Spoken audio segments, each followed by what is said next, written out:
To my son Marcus, I was always just his simple mother, the woman in the sensible shoes who left for the office before dawn and returned long after dark, her shoulders heavy with a quiet tiredness.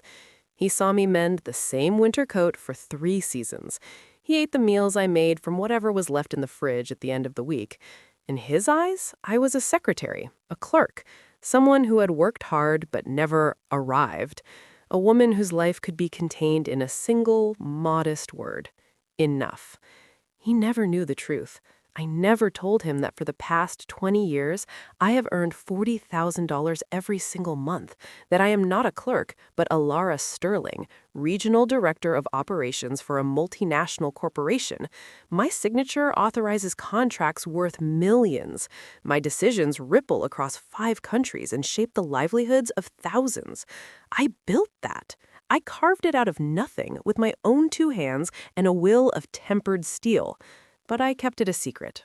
I chose the quiet apartment, the worn leather bag, the clothes from the discount rack. I did not want my wealth to be a monument for my son to admire. I wanted his character to be built on harder, humbler rock. I wanted him to value effort, not inheritance, to seek substance, not status. So I let him believe the story he had written for me, and I was content in the silence of my truth. Until the Tuesday, his voice, tight and strained, came through the phone. "Mom, I need a favor." It was the tone he used as a boy when he'd broken a window, apologetic and anxious in advance. "Simone's parents are visiting from overseas. It's their first time here. They want to meet you. We're having dinner on Saturday, at a restaurant. Please say you'll come." There was a weight in his words that had nothing to do with family introductions. It was the weight of an unspoken plea. "Please don't embarrass me." "Of course," I said, my voice calm. "Do they know anything about me?" A beat of dead air. Then the stammer. I I told them you work in an office, that you live alone, that you're simple, that you don't have much." Simple. The word landed in my chest like a stone. It wasn't a description. It was an apology, an admission that I, in my perceived smallness, was a problem to be managed for this grand foreign family. My son had reduced my entire life, the struggle, the survival, the silent triumph, to a single, sorry adjective. I looked around my living room, the sofa with its faded cushions, the walls bare of expensive art, the small television that still worked perfectly fine. It was a home built on comfort, not currency. And in that moment, a cold clarity settled over me. If my son saw me as a poor woman, if these people were coming to inspect and judge, then I would give them exactly what they expected. I would become the mirror for their prejudice. I would go to that dinner as the woman they imagined, broke, naive, and barely surviving. I would wear my perceived poverty like a cloak and see what lay beneath their polished surfaces. My instincts, honed in boardrooms against corporate sharks, whispered a dark suspicion. I had a feeling I knew exactly the kind of people Veronica and Franklin were, and I have learned over a lifetime to trust my instincts. Saturday arrived. I dressed in the armor of the overlooked, a shapeless, washed-out gray dress from a thrift store rack, its wrinkles telling a story of neglect. My shoes were scuffed and comfortable. I wore no jewelry, not even my watch. I pulled my hair into a loose, graying ponytail and shouldered a faded canvas tote bag.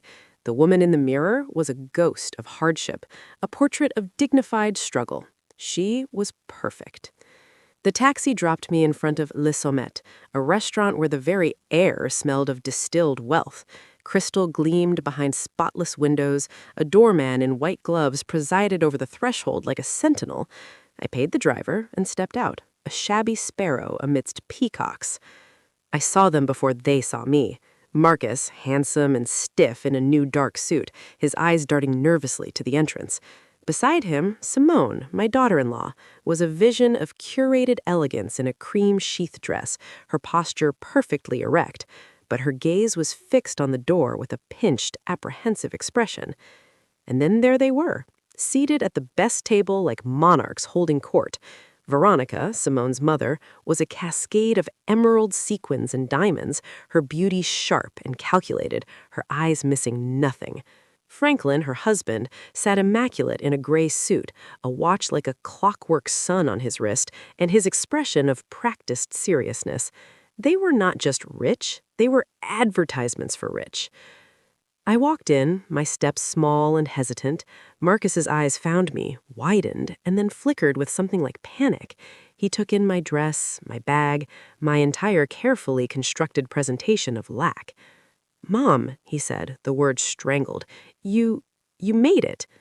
"Of course, son," I whispered, offering a timid, uncertain smile. Simone's kiss on my cheek was a dry, brief brush of air. Mother-in-law. Her eyes were already apologizing to her parents for me. The introductions were masterclasses in subtle dismissal. Veronica extended a hand as if offering me a used tissue, cold, quick, and utterly devoid of pressure. Franklin's handshake was a limp formality. I was guided to the seat at the foot of the table, the chair that scraped awkwardly on the floor as I pulled it myself. The menus arrived, heavy and inscribed in elegant French script. I opened mine and let my eyes wander the page with feigned confusion. Veronica watched, a faint, condescending smile on her lips. "The menu can be a bit overwhelming.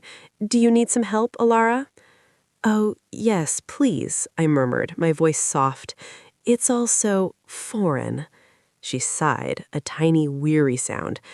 "We'll order for you. Something straightforward.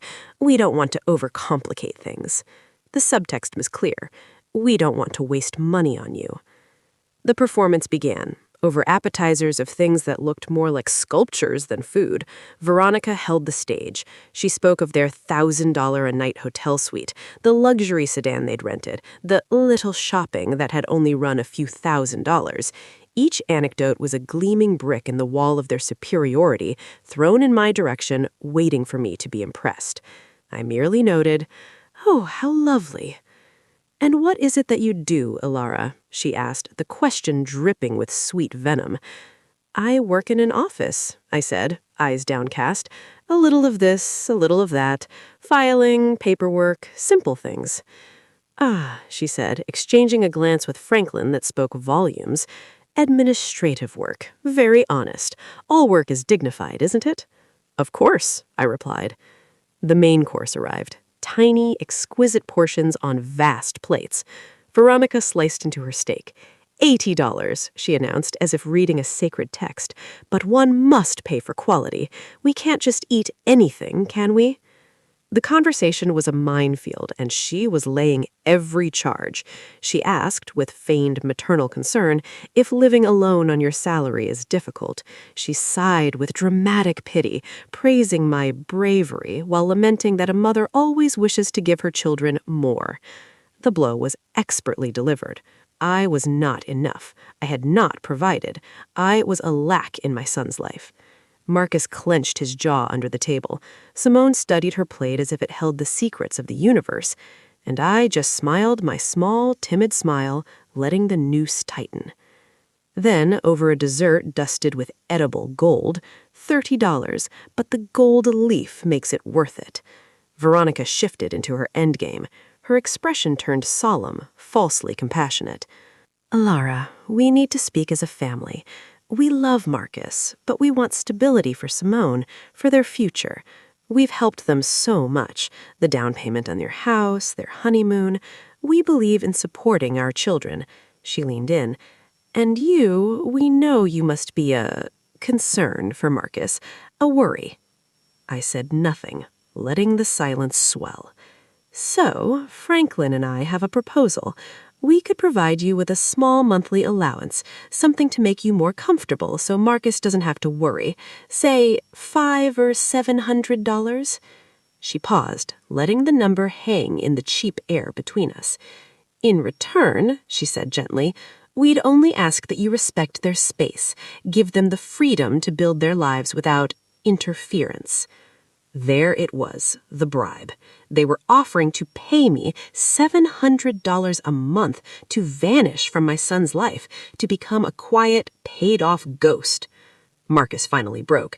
"Mom, stop. This isn't—" Marcus, we are speaking like adults, Veronica cut him off, her eyes never leaving mine.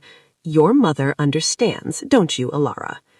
All eyes were on me. Veronica's gleaming with anticipated victory, Frankla's arrogant and assured, Simone's swimming in shame, Marcus's desperate with helpless anger. I carefully placed my napkin on the table. I took a slow sip of water. When I looked up, my posture had changed. The slump was gone. The timidity evaporated. My voice, when it came, was no longer a whisper. It was clear, cold, and carried the weight of every boardroom I had ever commanded. That is a fascinating offer, Veronica, truly generous. I let my words hang for a moment. This modest allowance, it's in exchange for my disappearance, correct? Veronica's smile faltered. I wouldn't phrase it so. But it is the phrasing, I interrupted calmly. You've invested, what, 40,000 in their house, 15 for their honeymoon,